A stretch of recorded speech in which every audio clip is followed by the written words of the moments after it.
সকালবেলা 6টা বাজে ঘুমের থেকে উঠে গোসল করে তারপর আমরা কাজে যাই। এমনও দিন আছে আমরা সকালবেলা নাস্তাও করি না।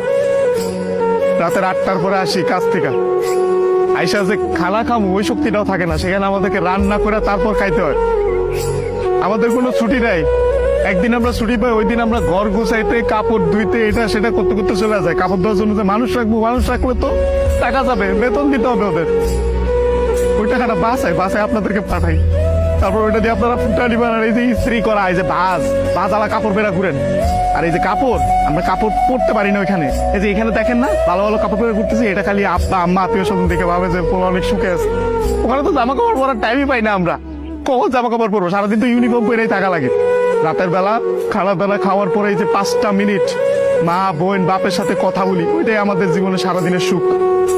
সারাদিন কষ্ট করে ওই যে 5টা মিনিট মায়ের সাথে কথা বলবো, এটার জন্য 16 ঘন্টা 18 ঘন্টা করে আমাদের চাকরি করা হয়।